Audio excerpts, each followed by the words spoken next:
This is Louis, and if you feel like playing some games or buying some statues related to the anime, check out the Ultimate Summer Sale at Play Asia. That's right, Play Asia, my affiliate. The link can be found in the description below. If you don't feel like playing games or buying a statuette, and if you fancy a good wank, check out J-List. Whether it's Play Asia or J-List, check out my affiliate. If not, how about checking out my Patreon account and supporting me there? Patreon.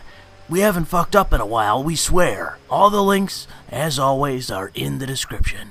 So this is Louis, and I'm out here on a very humid Sunday. I'm currently in Dunkirk, New York, which I don't like as a city. I hate this fucking city. It's not necessarily because of the people, although it seems like half of them are on fucking comp. I don't like driving down here every time I gotta do a shit case, because it's always a shit case. But yeah, I'm out here by the lake. There's a bunch of seagulls around me. It's too humid for me to have the windows down, or else I gotta go for a walk or something, sit on like a sand dune or something.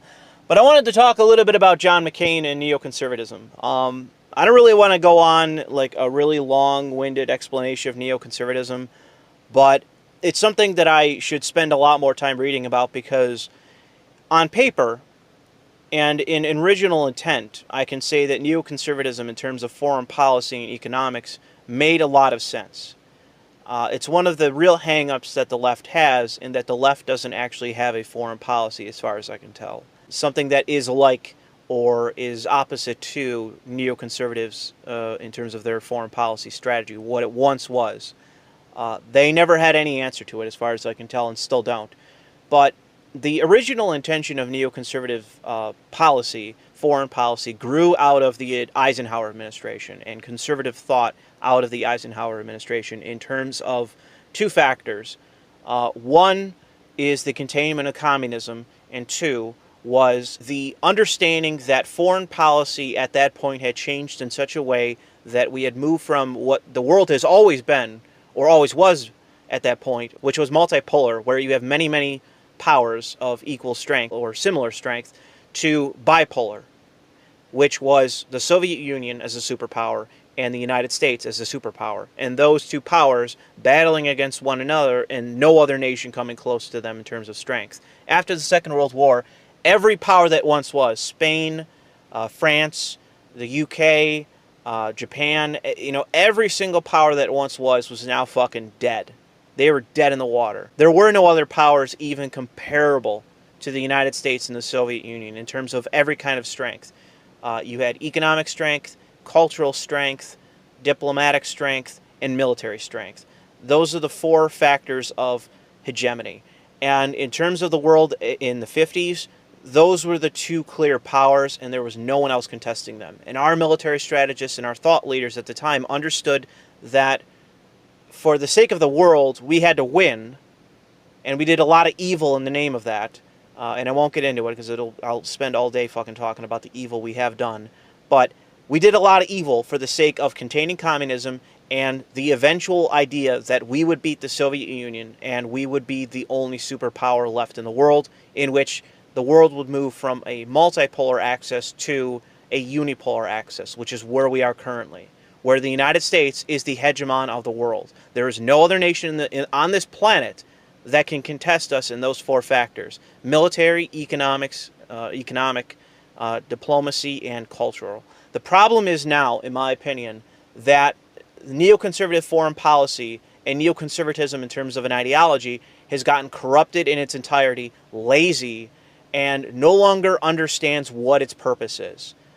I don't know when this happened. I'm not a conservative, so this isn't my natural area of expertise like so many people are. But the problem is that other than someone like Douglas Murray, I don't know a single neoconservative that I think is honest. It seems like take John McCain or anyone else, George Bush, George H.W. Bush, they're all fucking liars. They're all liars, they're all corrupt, they're all self-interested, and they don't really seem to have a lot of depth behind them. There's not really much to them. And if there is, they don't tell you what it is. They will never tell you what their actual personal philosophy is, what they're actually trying to achieve, what their vision is of the world. They'll lie to you. And I think that ultimately Hillary Clinton at some point either always was that or became that person. she joined that group. People regard her as the ultimate neoliberal, but I think as it relates to the neoliberals, they always were neoconservatives in terms of their understanding of economics and foreign policy. But to make a long explanation short, the Nixon administration was the first administration, to my understanding, that really implemented neoconservative foreign policy to such a degree that they realized at that point that it was the right path to take to defeat the Soviet Union finally, and that they were about to emerge into a new world, a new century, in fact, where the United States of America was the hegemon of the world and there were no competitors to it. My understanding is that they knew it then, that the whole point of Afghanistan, the whole point of funding Osama bin Laden, everything that we did at that point in time, a lot of which was in the Nixon administration with Kissinger, all the evil shit we did was in the name of we're about to become the hegemon of the world and we're about to defeat the Soviet Union. But the problem is, and here's where it becomes a problem, why do you want to defeat socialism? Why do you want to defeat communism? Why do you want to defeat totalitarianism? Why do you want to defeat it? And I honestly think that that's where neoconservatism died. Because my answer is liberty.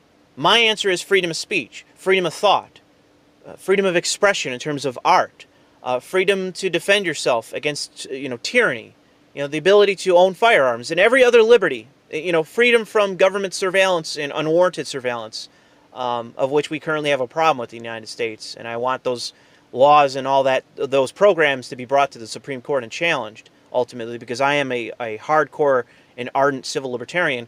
But the thing is that the whole point of all of this, the whole point of defeating communism, was supposed to be about fucking liberty.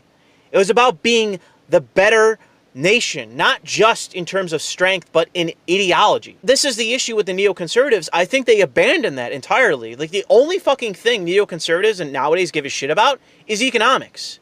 And it's like this Byzantine, like, it's okay if other nations tariff the United States, but it's not okay if the United States tariffs other nations, and it's okay if foreign companies have control over us, but we can't have, any kind of strategy where we benefit, companies that act on our national behalf. Like, it's so bizarre, and that's where the term globalism and internationalism comes into effect. And I think that ideology at some point either overtook or co-opted or did something to neoconservatism to fully corrupt it, where it was no longer about anything philosophical. It was just self-interested power. It was the idea of might makes right. I'm part of this ideological power group, and we're only engaged in the power politics, and that's the only thing that fucking matters. Because the whole issue of corporations nowadays, especially with Apple going to China, it's like, we could have prevented that. We could have done so many things to prevent the power of China, but we never did. That's my understanding of the United States of the last 60 years, is that we enabled China thinking that it was going to defeat China, but it hasn't. It's, China has only grown and grown and grown and grown in power. And I think that what these people think is that we're somehow going to mindfuck China to become Japan. And the actual invert is happening. China is now exporting their culture, exporting their economic strength, exporting their military strength, exporting their diplomatic strength and their financial strength. They're exporting all of that, and they're now actively competing against us, and we're still enabling them. We're still enabling them. And it's not me enabling them. It's not me enabling the communists. It's neoconservatives, in large part. It's the neoliberals on the so-called left that are doing it. It's not me. I'm in no way on the side of enabling fucking China to do anything. In my opinion, what we should be doing to China is what we did to fucking Russia. Contain them. Contain them. Limit their strength. If we're going to do some evil shit in the world, of which everyone wants to bomb everyone and invade everyone, why aren't we doing that against China? We're over here trying to invade nations over pipelines and shit, but it's like, at the same time, we're just still enabling China. We're so focused, we're so autistically focused on short-sighted, shit related to our economy and around, the dollar being tied to gasoline and petrol. We're not focused on the fucking huge gorilla in the room, and that being fucking China's strengths and increasing power in the world, and all the factors that matter, the 4 factors: military, economic, diplomatic, and cultural. We're just ignoring them. It's only Trump now that we're seeing anyone press up against their economic power and their growth and their strength and their financial, gerrymandering of the world, like their investment in all these different nations and using it to their own power, like they've done in Canada and especially in Australia and New Zealand. And yet here in the United States, we're fine, perfectly fine enabling them because we think that somehow we're going to mindfuck China or get them in a headlock somehow to force them to become liberal when that isn't happening. That is not happening. So yeah, neoconservatism at some point sold out. They lost any sight on why they were doing what they were doing. They lost sight on, the fact that they had been doing evil for decades for the sake of something good, for the sake of defeating communism and becoming the hegemon of the world and exporting American values to the rest of the world. Those values being liberty, just generally free speech, free thought, free expression, all the things that we value, all the things that are enumerated rights in our Constitution. The whole point was to export our values instead of exporting communist values and socialist values, which are illiberal and totalitarian. That was the whole point. Otherwise, why didn't we just lay down and become communists?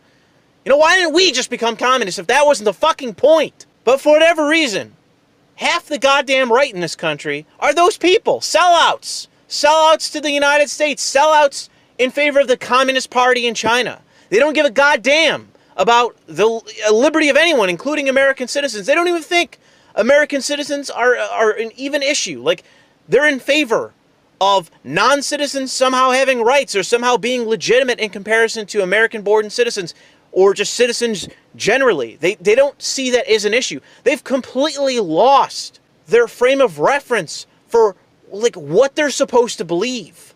Why? What justifies them doing evil in the world?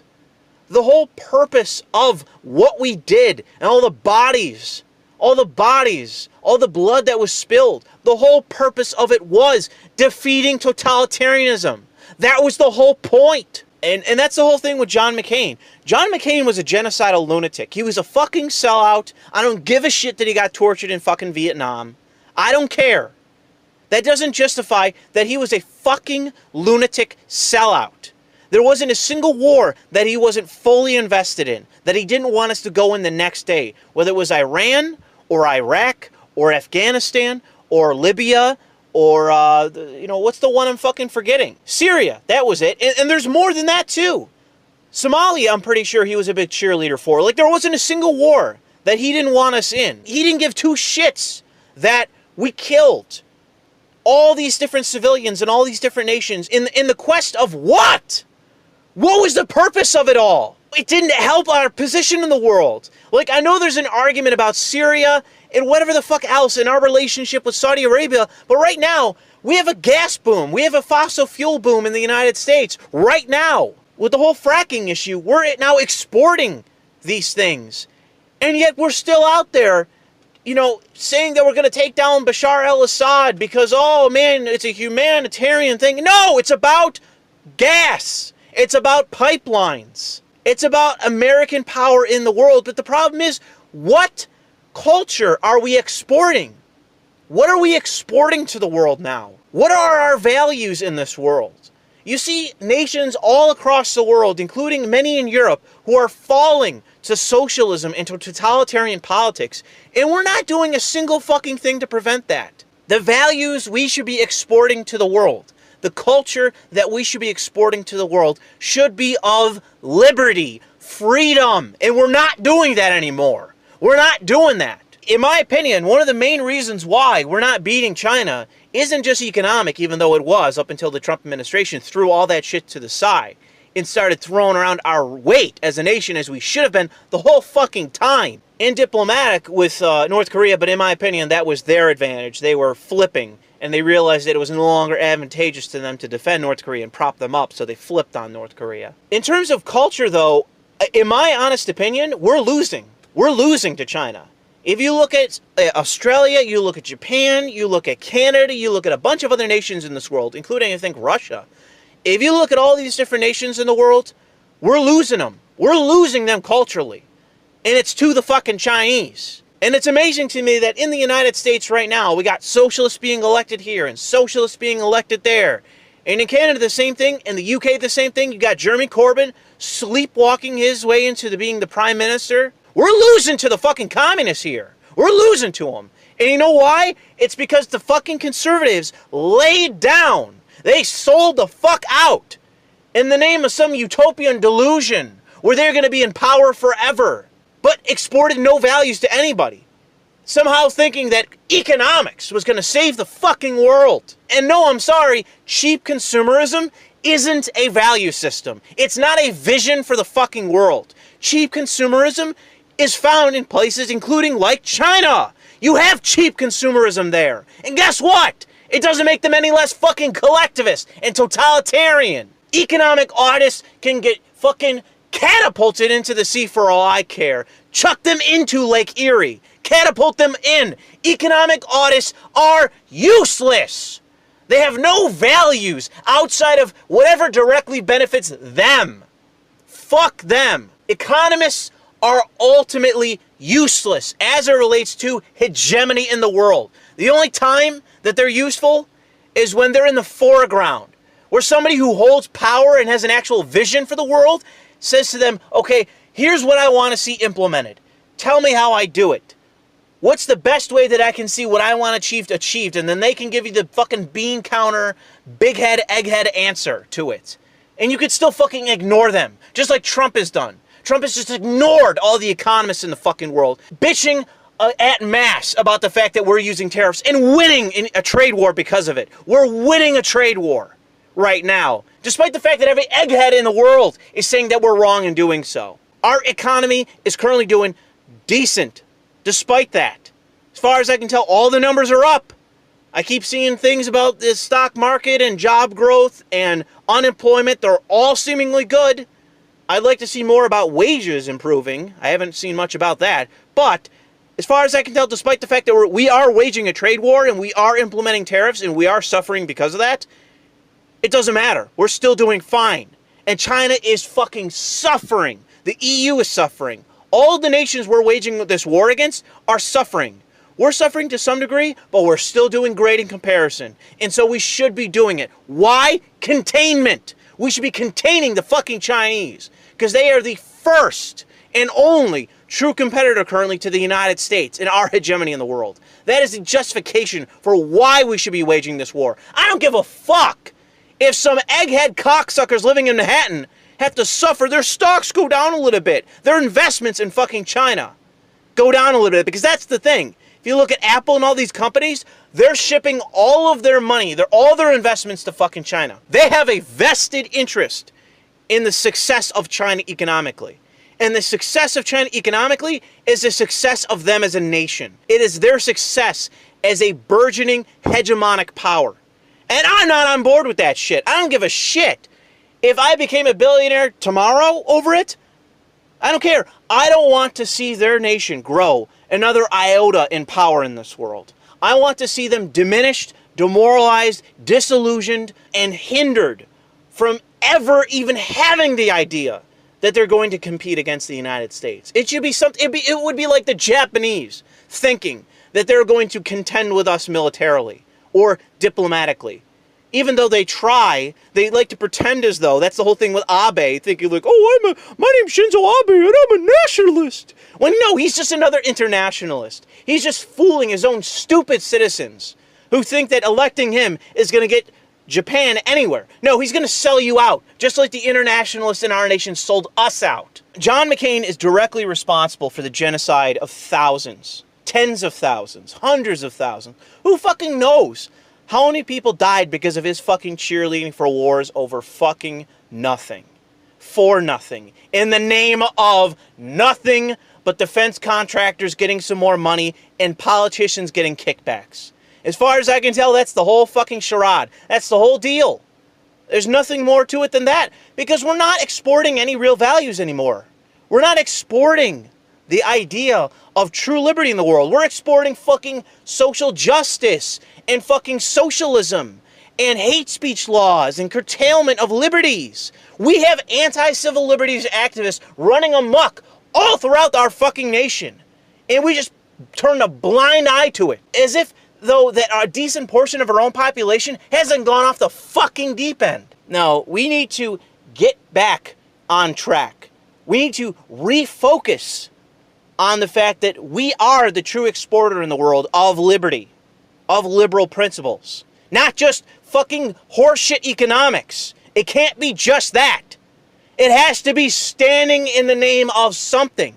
And that should be free speech, free expression, and fuck communism. Fuck socialism. Fuck utopianist bullshit. Fuck all of that shit. And especially fuck collectivism. We fought wars against these ideologies and won them. And how many people died in the name of individualism? Died in the name of liberty? Died in the name of rights for citizens, not curtailing rights in the name of fucking social justice and equity, which is just communism. People can denigrate the left all they want, and they're right in large part in terms of how fucking far gone the left is to ever have embraced socialism. But the fact is that the right have been out to lunch for fucking decades. The right has been doing nothing to prevent the tailspin that we're currently in, especially the leadership and the thought leaders of the right. They're just economic autists. They have no other values. And coincidentally, they have their investments in China. That's great. I'm sure that you getting rich off of growth in China is somehow going to benefit all of us in the future. It's not going to lead to a new Cold War between another communist shithole totalitarian nation that is even more brutal, clearly more brutal than the Soviet Union. Just look up the articles about what the Chinese are doing to the Muslims. Just look at that. I don't know if people like to have a laugh because they're Muslims and they are also totalitarians, but it's like the Chinese have no regard for human life at all. And the Soviet Union did as well, but the Chinese are way, way worse. And that's who you're enabling. Compare that to the United States, which can't even parody how much we are in favor of liberty here. You know, the whole idea of some redneck in a fucking American flag wife beater shooting a shotgun and holding a fucking Gadsden flag or whatever. The whole purpose of that is liberty. It's something that other people parody about the United States, that we love freedom, we love liberty, and that should be what we're exporting to the world, even if it's just memes. Get some! We should be the parody of what it looks to be a nation that truly values freedom and liberty, even to such a degree that it becomes detrimental. That should be what we export to the world. Liberty, liberal principle, individualism, that should be what we export, and we don't do it. We don't do it anymore, but we should. And I'll just leave it there. I know that this is definitely a sort of whining rant, and we'll see if it actually survives the editing process, but and I sort of fucked up my voice. But hopefully you value this, you treasure my commentary, and fuck John McCain. That's the summary of this video. Even though I didn't really talk much about him, fuck John McCain and anyone that's currently in the Senate or in Congress generally that is like him. Fuck him. Fuck all these people that are in Congress that are selling out the United States for nothing other than their own self-interest and their own self-betterment financially. All right, thanks for listening.